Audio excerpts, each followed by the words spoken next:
Segunda parte, capítulo 8. A estrada de Manderley para Wigan é longa e as razões para percorrê-la não são claras de imediato. Nos primeiros capítulos deste livro, fiz uma descrição bem fragmentada de várias coisas que presenciei nas áreas de carvão de Lancashire e Yorkshire. Fui para lá porque queria conferir como é o desemprego em massa, em seu pior aspecto. Em parte para ver de perto a camada mais típica da classe operária inglesa, foi necessária para minha abordagem do socialismo. Isto porque, antes de ser a favor do socialismo, devo ver se a situação atual é tolerável ou não, ou fazer explicar a evolução da minha atitude quanto à questão das classes.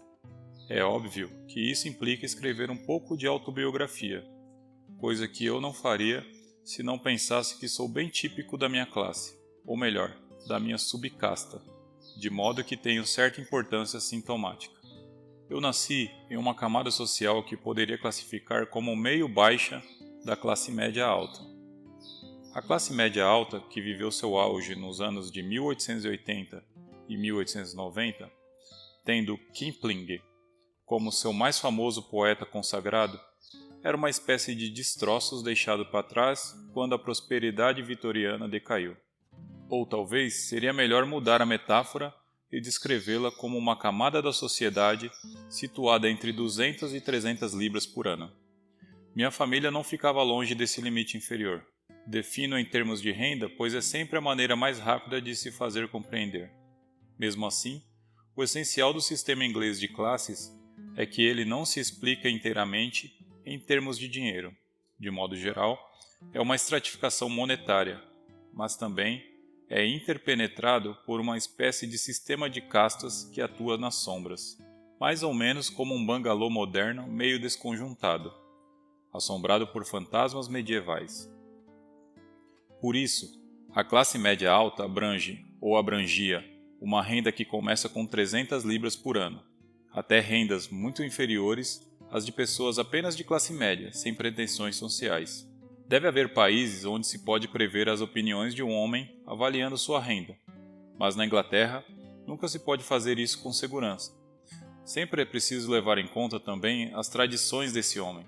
O oficial da marinha e o dono do armazém provavelmente têm a mesma renda, mas não são pessoas equivalentes, e só estariam do mesmo lado em questões muito amplas, tais como uma guerra ou uma greve geral. E talvez nem mesmo em casos assim. É óbvio que a classe média alta está acabada. Em todas as cidades do interior do sul da Inglaterra, isso para não falar nos ermos de Kensington e Early Court, os que conheceram em seus dias de glória estão morrendo vagamente amargurados por um mundo que não se comportou como deveria. Não posso abrir um livro de Kipling, nem entrar em uma daquelas lojas imensas e insípidas que outrora eram locais prediletos da classe média alta, sem pensar. Mudança e decadência em toda a volta, é o que eu vejo. Mas antes da guerra, a classe média alta, embora já não tão próspera, ainda se sentia segura de si. Antes da guerra, ou você era um cavalheiro ou não era, e se fosse um cavalheiro, se esforçava para comportar-se como tal, qualquer que fosse a sua renda. Entre os de 400 libras por ano e os de 2.000 libras, ou mesmo 1.000, havia um grande abismo, mas um abismo que os de 400 faziam possível para ignorar. A maior marca da classe média alta é que suas tradições não eram comerciais, em absoluto, mas sobretudo militares, administrativas e profissionais. As pessoas dessa classe não possuíam terras, porém sentiam-se proprietários rurais perante os olhos de Deus e mantinham uma postura meio aristocrata, partindo para as profissões liberais e entrando nas forças armadas, e não no comércio. Os menininhos contavam os caroços de ameixa no prato para prever o seu destino, recitando exército, marinha, igreja, medicina, direito, e mesmo entre essas a medicina era ligeiramente inferior, e só entrava para completar a simetria. Pertencer a essa classe ganhando só 400 libras por ano era algo esquisito, pois a sua fidalguia era mais teórica. Vivia-se, por assim dizer, em dois níveis ao mesmo tempo. Teoricamente, você sabia tudo sobre os criados e como lhes dar gorjeta, embora na prática só tivesse um ou no máximo 2 criados residentes. Teoricamente, você sabia como se vestir e como pedir um jantar, embora na prática nunca pudesse pagar um alfaiate decente ou um restaurante decente. Teoricamente, você sabia atirar e montar a cavalo, embora na prática não tivesse cavalo algum e nem uma polegada de terra onde pudesse atirar. Por esse motivo, a Índia, e mais recente o Quênia, a Nigéria, etc., serviu de atração para a camada inferior da classe média alta. Os ingleses que para lá iam como soldados e oficiais não iam para ganhar dinheiro, pois um soldado ou oficial não ganha grande coisa. Iam porque na Índia, com os cavalos baratos, livre acesso à caça e hordas de criados negros, era fácil brincar de ser carvalheiro. Nesse tipo de família pobre e gentil, há muito mais consciência da pobreza do que em qualquer família operária acima do nível do seguro de desemprego.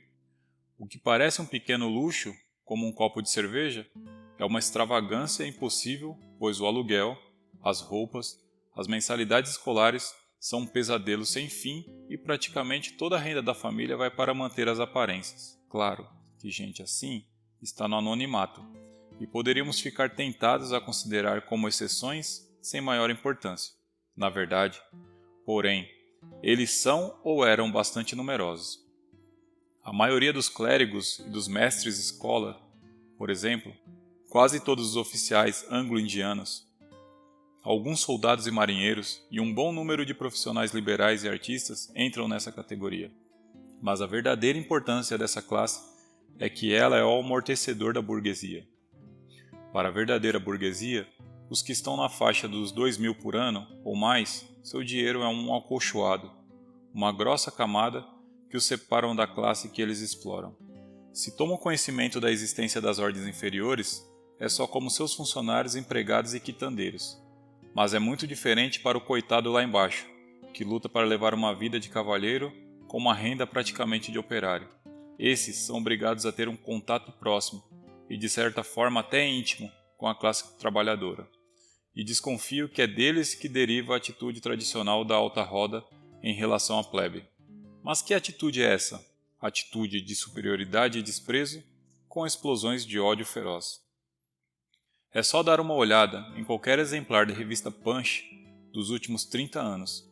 A revista mostra que a pessoa da classe trabalhadora, enquanto tal, é uma figura ridícula, exceto quando dá sinais de ser demasiado próspera, quando então deixa de ser ridícula e se torna endiabrada. Não adianta gastar tempo denunciando essa atitude. Precisamos refletir sobre como ela surgiu, e para isso é preciso compreender como se apresenta a classe operária para alguém que vive no meio dela, mas tem diferentes hábitos e tradições. Uma família pobre e chique está em posição bem parecida à família de pobres brancos que mora em uma rua onde todos os outros são negros. Em tais circunstâncias, você tem que se agarrar à sua condição de cavalheiro, porque é a única coisa que você tem. E enquanto isso, você é odiado porque anda de nariz para cima, pelo seu sotaque e pelas suas maneiras que o marcam como alguém da classe dos patrões. Era criança. Devia ter uns 6 anos, quando pela primeira vez tive consciência das distinções de classe. Até essa idade, meus maiores heróis eram pessoas da classe operária, pois sempre pareciam fazer coisas tão interessantes como ser pescador, ferreiro ou pedreiro. Lembro-me dos lavradores trabalhando em uma fazenda na Cornualha, que me deixavam montar nos utensílios para espalhar sementes quando estavam plantando os nabos. Às vezes, ordenhavam uma ovelha e me deixavam beber o seu leite. Lembro-me dos operários construindo a casa ao lado, que me deixavam brincar com cimento fresco, e com quem aprendi a palavra e do encanador mais acima na rua, cujos filhos iam comigo pegar ninhos de passarinho. Mas não demorou muito e logo fui proibido de brincar com os filhos do encanador. Eles eram vulgares, gentinha, ralé, e me mandaram ficar longe deles. Parece coisas de snob. Certamente foi motivado pela ideia de que pessoas da classe média não podem, realmente não podem, permitir que seus filhos adquiram sotaque vulgar. Assim, desde muito cedo, a classe operária parou de ser um grupo de pessoas amigáveis, maravilhosas, e se tornou um grupo de inimigos. Percebíamos que eles nos odiavam, mas não conseguíamos entender por que o motivo. E, naturalmente, atribuíamos a isso a uma pura perversidade. Para mim, na minha primeira infância, e para quase todos os filhos de famílias como a minha, as pessoas vulgares pareciam quase sub-humanas. Tinham uma expressão grosseira, um sotaque horrível e maneiras rudes. Odiavam todo mundo que não fosse como eles. Se tivesse a mínima chance, insultariam você brutalmente. Era essa a ideia que tínhamos deles. E embora fosse inadequada, era compreensível. Vamos lembrar que antes da guerra havia na Inglaterra muito mais ódio explícito entre as classes do que há agora. Naquele tempo, era bastante provável você ser insultado simplesmente por aparentar ser membro da classe superior. Hoje, em compensação, é mais provável que você seja adulado. Quem tem mais de 30 anos se lembra da época em que era impossível uma pessoa bem vestida andar na rua de uma favela sem levar vaia. Bairros inteiros das cidades grandes eram considerados inseguros por causa dos violentos hooligans, que hoje quase acabaram. Um terror recorrente nas minhas férias, quando eu era pequeno, eram as gangues de cafajestes, que podiam cair em cima de você na base de 5 a 10 contra 1. Nos meses de aula, por outro lado, éramos nós que ficávamos em maioria e os cafajestes eram os oprimidos. Lembro-me de 2 ou 3 ferozes batalhas campais no frio do inverno de 1916 ou 17. O menino de rua de Londres, que está por toda parte, com sua voz estridente e sua falta de escrúpulos intelectuais, podia tornar um inferno a vida de quem se achava digno demais para responder às suas provocações. Essa tradição de hostilidade aberta entre a classe superior e a inferior existe há pelo menos um século. Uma piada típica da Punch nos anos 1860 é a imagem de um cavalheiro baixinho, com ar nervoso, andando a cavalo por uma rua de favela e um bando de meninos de rua correndo atrás e gritando: "Vamos espantar o cavalo do almofadinho." Imagine se hoje os meninos de rua iriam assustar o cavalo dele. É muito mais provável que ficassem rondando em volta, na vaga esperança de ganhar umas moedinhas. A classe operária inglesa foi se tornando servil com uma rapidez aterrorizante nos últimos 12 anos. Isso tinha mesmo que acontecer, pois a temível arma do desemprego os deixou acovardados.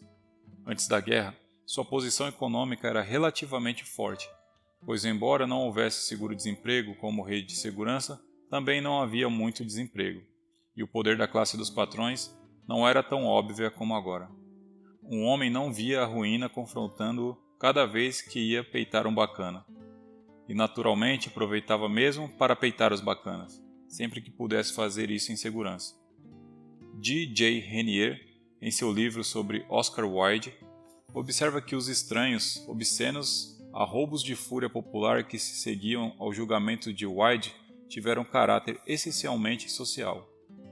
A plebe londrina pegou no pulo um membro da classe superior e fez de tudo para que ele continuasse pulando. Tudo isso era natural e até apropriado. Se você tratar as pessoas como a classe operária inglesa foi tratada nos últimos 2 séculos, só pode esperar que eles se ressintam. Por outro lado, os filhos dessas famílias também não tinham culpa de terem sido criados com ódio à classe operária, cujo típico representante para eles eram as gangues de cafajestes. Existe uma verdadeira razão pela qual um europeu de educação burguesa, mesmo que se considere comunista, não consegue, sem muito esforço, pensar em um operário como seu igual. Essa é a dificuldade mais séria e resume-se em uma frase horrível que hoje as pessoas têm escrúpulos em dizer, mas que eram ditas com muita liberdade na minha infância. Essa frase é: a classe baixa fede. Aprendemos que a classe baixa fede. E aqui, obviamente, estamos diante de uma barreira intransponível. Quando se trata de gostar ou não gostar, nenhuma sensação é tão fundamental como a sensação física. O ódio racial, o ódio religioso, as diferenças de educação, temperamento, intelecto, até as diferenças nos códigos morais, tudo isso pode ser superado, mas não a repugnância física. Você consegue sentir afeto por um assassino ou um criminoso sexual, porém não consegue sentir afeto por um homem com mau hálito. Por mais que você lhe queira bem, por mais que admire seu caráter, se tiver esse bafo, você, lá no fundo do seu coração, vai odiá-lo. Provavelmente a criança da classe média é levada a acreditar que os operários são ignorantes, preguiçosos, bêbados, brutais e desonestos. O mal está feito quando são levados a acreditar que eles estão sujos também. E na minha infância, nós realmente aprendemos a acreditar que eles eram sujos. Muito cedo na vida, você assimilava a ideia de que algo sutilmente repulsivo nos trabalhadores, e se pudesse não chegava perto deles. Via um operário grandalhão, todo suado, andando pela rua com sua picareta no ombro. Via a camisa desbotada, a calça de veludo endurecida com a sujeira de uma década. Pensava nas camadas de trapos encebados lá por baixo. E sob aquilo tudo, o corpo sem lavar, todo marrom. Era assim que eu imaginava. Com um cheiro forte de toicinho de porco. Você via um andarilho tirando as botas, sentado em alguma valeta. Eca! E não lhe ocorria, seriamente, que esses homens talvez não gostassem de estar com os pés pretos de sujeira. E até mesmo as pessoas de classe baixa, que sabíamos que eram limpas, os criados, por exemplo, eram ligeiramente desagradáveis. O cheiro do suor, a própria textura da pele deles, era misteriosamente diferente da nossa. Quem foi criado falando com dicção perfeita, em uma casa com banheiro e uma criada, provavelmente cresceu com esses sentimentos. Vem daí esse abismo intransponível das distinções entre a classe operária no Ocidente. É estranho, mas raramente alguém reconhece isso.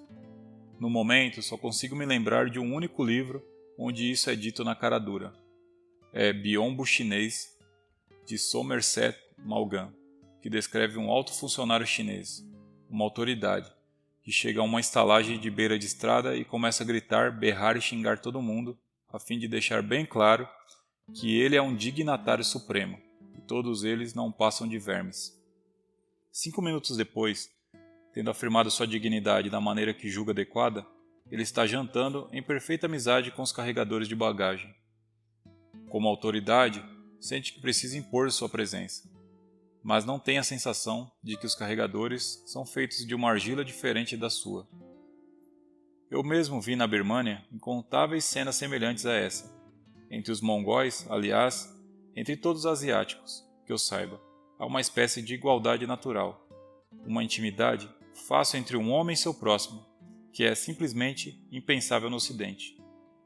E Maugham acrescenta: no Ocidente, somos divididos do nosso próximo pelo sentido do olfato. O operário é o nosso amo, e tende a nos dominar com mão de ferro. Mas não se pode negar que ele fede. E ninguém pode se admirar com isso, pois tomar banho ao raiar do dia, quando é preciso correr para chegar ao trabalho antes que a fábrica toque o sino, não é nada agradável. Tampouco, o trabalho pesado costuma ser doce. E é claro que se evita trocar de camisa quando toda a roupa da semana tem que ser lavada por uma esposa de língua afiada. Não condeno o operário porque ele fede, mas que ele fede, isso é verdade. É um fato que torna o contato social difícil para quem tem narinas sensíveis. Com efeito, é a banheira matinal que divide as classes, mais que o berço, a riqueza ou a educação. E vem a pergunta: será que as classes inferiores fedem mesmo? É claro que, analisadas em conjunto, são mais sujas do que as classes superiores. E tem que ser, considerando as circunstâncias em que vivem, pois até hoje menos da metade das casas da Inglaterra tem banheiro. Fora isso, o costume de lavar o corpo inteiro todos os dias é muito recente na Europa, e a classe operária em geral é mais conservadora do que a burguesia. Mas os ingleses estão ficando visivelmente mais limpos, e podemos esperar que daqui a 100 anos serão quase tão limpos como os japoneses. É uma pena que os que tanto idealizam a classe operária acham necessário elogiar todas as características que ela tem, e assim fingir que a sujeira é de algum jeito algo meritório. E eis aqui algo bem curioso. O socialista e o católico democrático sentimental do tipo Chesterton às vezes se dão as mãos. Ambos lhe dirão que a sujeira é saudável e natural, e a limpeza apenas uma moda ou, na melhor das hipóteses, um luxo. Eles parecem não ver que estão apenas dando um colorido à ideia de que as pessoas de classe operária são sujas por opção e não por necessidade. Na verdade, as pessoas que têm acesso ao banho em geral o utilizam, mas o essencial é que as pessoas da classe média acreditam que a classe operária é suja, Vemos na passagem acima que o próprio Malgan acredita. E, o que é pior, que essa sujeira deles é, de algum modo, inerente a eles. Uma das coisas que eu mais tinha medo quando criança era beber de uma garrafa depois de uma pessoa que considerava de outro nível. Certa vez, quando eu tinha 13 anos, estava em um trem vindo de um mercado, e o vagão da terceira classe estava abarrotado de pastor de ovelha e criadores de porcos que tinham ido vender seus animais. Alguém ofereceu uma garrafa de cerveja. A garrafa foi passando em volta, de boca em boca, cada um tomando um gole. Não consigo descrever o horror que senti ao ver a garrafa avançando na minha direção. Se eu bebesse nela depois de todas aquelas bocas de homem do povo, tinha certeza que iria vomitar.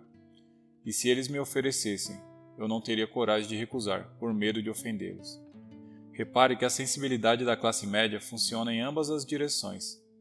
Ainda bem que hoje não tenho mais sensações desse tipo. O corpo de um operário não me é mais repulsivo que o de um milionário. Continuo não gostando de beber de um copo ou garrafa depois de outra pessoa, isto é, de outro homem, pois com mulheres não ligo. Pelo menos aí não entra a questão da classe. O que me transformou foi viver ombro a ombro com os mendigos andarilhos.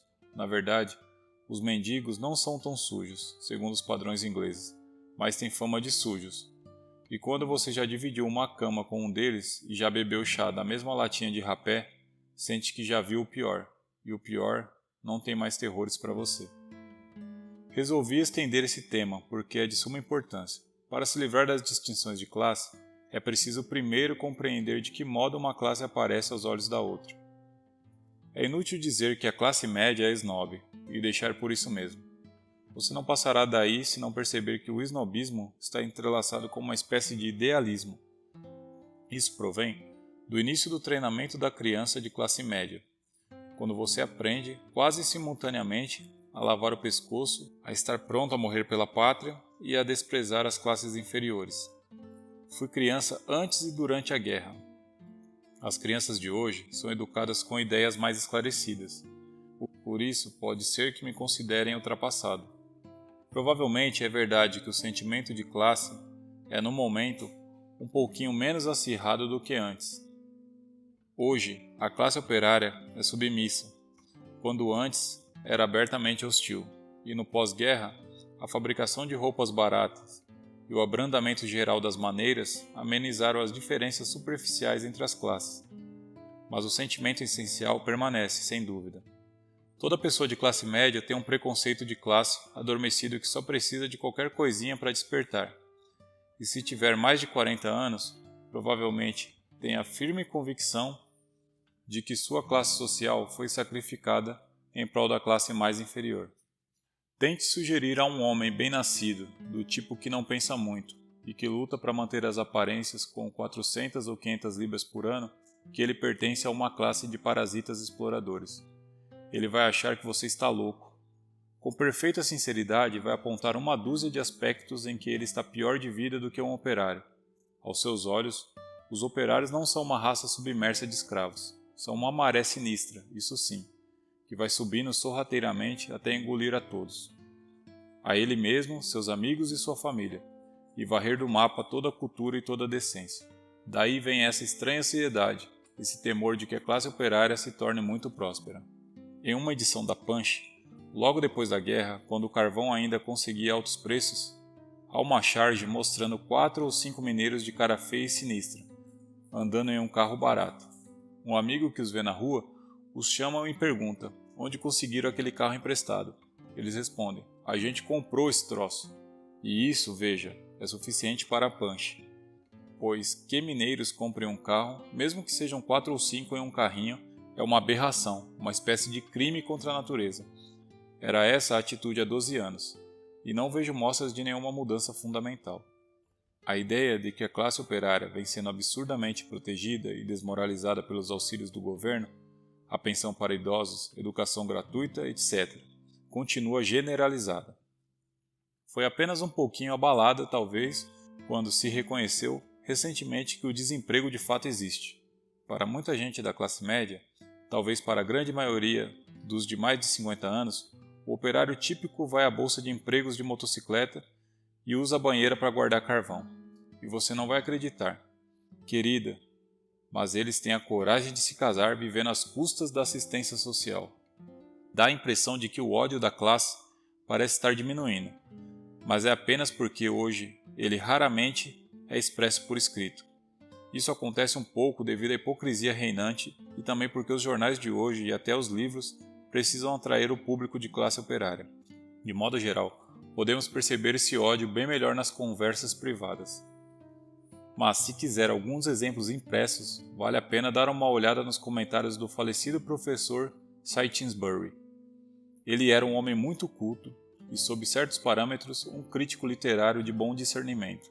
Mas quando falava de assuntos políticos ou econômicos, só diferia do restante de sua classe por ter uma couraça muito grossa.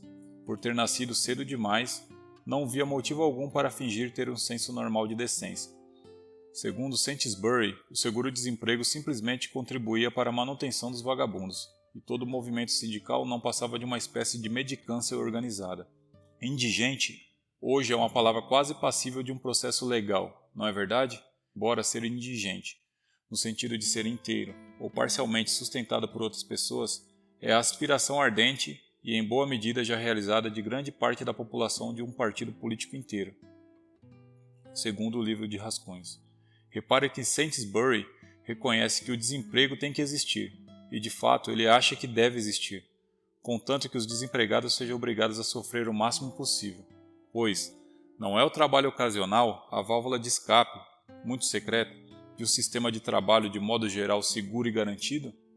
Em um complicado estado industrial e comercial, o emprego constante, com salário regular, é impossível, ao passo que o desemprego sustentado pelo auxílio governamental, com uma quantia minimamente semelhante aos salários do que estão empregados, é desmoralizante já de início e traz a ruína quando chega, bem depressa ao seu término. Último livro de Rascunhos. Afinal, o que deveria acontecer aos trabalhadores ocasionais, quando não há nenhum trabalho ocasional disponível? Isso não é esclarecido, suponho. Sainsbury elogia as boas leis dos pobres. Deveria se recolher ao abrigo para indigentes ou dormir na rua. Quanto à noção de que todo ser humano deveria, como princípio básico, ter a chance de ganhar a vida e ter uma vida pelo menos tolerável, Sainsbury descarta essa ideia com desprezo. Até mesmo o direito de viver não vai além do direito de proteção contra o assassinato. A caridade certamente vai além, e a moralidade possivelmente pode ir além, e a utilidade pública talvez devesse acrescentar a essa proteção uma provisão adicional para a continuidade da vida. Mas é questionável se a justiça comum exige isso. Quanto à doutrina insana de que ter nascido em determinado país dá qualquer direito à posse do solo desse país, isso mal requer um comentário. Último livro de Rascunhos. Reflita um momento sobre as implicações dessa última passagem. O interesse de passagens assim, e elas estão espalhadas por toda a obra de Sainsbury, reside no fato de terem sido impressas já de saída. A maioria das pessoas tem um pouquinho de vergonha de colocar esse tipo de coisa no papel. Mas o que Sainsbury está dizendo aqui é aquilo que pensa qualquer verme que tem a segurança de seus 500 por ano. Portanto, de certa forma, precisamos admirá-lo por dizer tudo isso. É preciso ter muita coragem para ser abertamente tão canalha. Deve ser a visão de um reacionário confesso. Mas o que dizer de um homem de classe média cujos pontos de vista não são reacionários e sim avançados? Por baixo da sua máscara revolucionária, será que ele é realmente tão diferente do outro? Talvez um homem da classe média abrace o socialismo e até entre no Partido Comunista. Que diferença real será que isso faz? É claro que, vivendo no esquema da sociedade capitalista, ele tem que continuar ganhando a vida. E não se pode culpá-lo se ele se apega a seu status econômico burguês. Mas será que há alguma mudança em seus gostos, em seus hábitos, em suas maneiras, no seu repertório imaginativo, em sua ideologia, para usar o jargão comunista? Será que há nele alguma mudança, exceto que ele agora vota no Partido Trabalhista ou, quando possível, no comunista? É visível que ele ainda tem hábitos de sua própria classe. Fica imensamente mais à vontade com um membro de sua própria classe, que o considera um perigoso bolchevique, do que como um membro da classe trabalhadora que supostamente concorda com ele. Suas preferências em matéria de comida, vinhos, roupas, livros, quadros, música, balé ainda são reconhecíveis como gostos burgueses. E o mais significativo, ele invariavelmente se casa dentro de sua própria classe. Veja qualquer socialista burguês. Veja o camarada X, membro do Partido Comunista da Grã-Bretanha e autor do Marxismo para criança. O camarada X, na verdade, estudou em Eton. Estaria pronto para morrer nas barricadas, pelo menos na teoria, mas você nota que ele continua deixando o botão inferior do colete sem fechar. Ele idealiza os proletários, mas é notável como seus hábitos pouco se parecem com os deles. Pode ser que alguma vez, por mera brincadeira, já fumou um charuto sem tirar o anel da marca. Mas para ele seria quase fisicamente impossível colocar na boca um pedaço de queijo espetado na ponta da faca, ou ficar dentro de casa de boné, ou mesmo beber chá no pires. Pode ser que as boas maneiras à mesa não sejam um mau teste de sinceridade. Já conheci muitos socialistas burgueses, já ouvi horas e horas das suas tiradas contra a sua própria classe, e contudo nunca, nem uma única vez, conheci algum que tenha assimilado as maneiras de um proletário se portar à mesa. E afinal de contas, por que não? Porque um homem que julga que todas as virtudes residem no proletariado deveria continuar fazendo tanto esforço para tomar sopa sem fazer barulho. Só pode ser porque, no fundo do coração, ele sente que as maneiras da classe baixa são repulsivas. Dessa forma, ele continua reagindo conforme o que aprendeu quando criança, isto é, a odiar, temer e desprezar a classe operária. Fim do capítulo 8.